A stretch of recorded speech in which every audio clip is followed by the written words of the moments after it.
Guys, what's up? It's Matt with 86 Gaming. We'll be taking a look at a rebuild here. This is my Princess PC, one of my workstations here at the home office, and it's been a little bit out of commission, so we decided to go with some upgrades, and it's going to be a lot of fun to do. I got some special guests helping me out, so we'll see if that's a terrible idea or not as we do it, and you'll see what I mean as we get into this video. Deep breath. GeForce GTX 1060 is going in this. It's by Gigabyte with the WindForce edition. We've got a Core i5-6400. Don't question me about my Z170 pick. We're going to upgrade the 6400 eventually. That's why I went Z170, because I completely plan on doing that. We also have RAM fans. They're just a neat thing to have. They don't really do anything. They just look pretty, and I'm going to continue to utilize those. 16 gigs of Team Dark. And that's pretty much it. The Z170 motherboard by ASUS. So we'll get all this put together so that she can get back up and running, helping me with editing and doing stuff and playing games, of course. Check out the video. Let's hope this isn't a big failure by letting my little assistants help me with it. Oh yeah, there's an SSD in here too.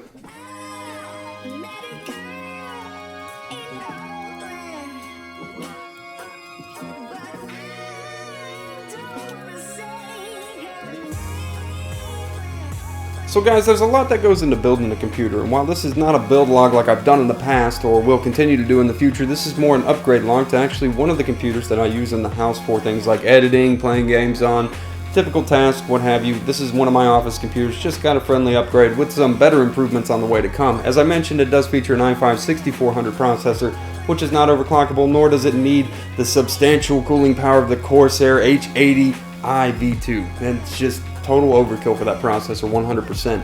But I also got it on a Z170 motherboard, which is an overclocking motherboard and a processor that's not overclockable. But why would I do this? Well, because I plan on upgrading it in the future and probably selling that 6400, which is a great processor, by the way. It absolutely is. Just probably in the future I have a little more that I want to get done, so that's my goal and ambition for it. The motherboard was upgraded because it was a 970-A gaming motherboard by MSI, which is an AMD motherboard, and it had a 4130FX processor in it. It did feature two cross-fired R7 260Xs, which performed well and did a great job, but let's face it, times are changing and those are getting old, so they've been removed as well to be sold for buying up, essentially. So anyone that's looking for that, can go check that out if I still have any listed anywhere. But the all-in-all design of this PC is pretty much what it was when I built it. I bought some IKEA lights, which are not something I recommend anybody really do. I'll link some Logis options down below if you're interested in that. They're like somewhere between $15 and $18, and they're pretty great lights. However, I was just walking around in IKEA, I saw these, and I rigged them up in this PC, which was not an easy task, may I mention. You'll see the RAM fans in there. You'll never really need RAM fans. If you're going to do extreme overclocking on your memory, then you're probably going to want to go ahead and water block that as well in a complete loop with everything else. So they're more or less in there for aesthetic reasons, so that they look good, they're pleasing, they're different, they stand out on their own a little bit. The Corsair H80i V2, or H80i V2, is an overkill liquid cooler, especially for the 6400 in there, and it stays like 8 degrees Celsius. It's ridiculous. It's a great cooler. And the tower overall is just great for airflow. It stays cool on its own. It's just an excellent tower, and I can't say that enough. This is an NZXT family, and I pretty much build in NZXT cases when it comes to building for me and mine, and that's pretty much bottom line how it is. This is one of my favorite features right here, the dust filter. You can just take the dust filter straight out, easy. You just reach in, pop it out, pull it out, wipe it off, slide it back in. It's got really strong magnetic feet that grab where they're supposed to. Boom, it's back in. That is the best implementation of a dust filter I have seen, hands down, period, and one of my favorite things about the S340 in general. NZXT exemplifies when they do things like this as well, which is hanging screws on the back. It is incredible. I love it, because nobody likes to put down a screw and be like, oh, where'd that screw go? So this part is kind of what I was talking about. This is not a true to the core build log. We just kind of go over some parts we use here. That's the Z170 by ASUS that I'm using just to set in here, and I was letting the children sort of help out because they wanted to be a part of a build and do something like that. So this is more of not so much an educational thing, but I'll try to mention a few things if I can during the duration of this. And as you can see here, we're struggling with the AIO shield, the bane of my existence. When it comes to building a PC, I cannot stand a bad AIO shield, and this motherboard comes with a terrible AIO shield that was just such a pain in the butt to work with. But once you get it all in, it's great. The S340 has a nice mid-mountain screw, which is just something you can put it in to hold it into place while then you find your standoffs in there, and you're able to screw in all the pieces. So as I did this was the longest part probably, as there's multiple screw holes. and we let the children pass around the screwdriver and screw in the motherboard. You might notice it's out of focus. Don't worry, I fired her. I've thought about rehiring her for the next clip though when it is in focus, so that's something to look forward to here in a few seconds, hopefully, when it does go back into focus, because I know that that's got to be awful to look at. But if you will notice, the Yeti looks beautiful.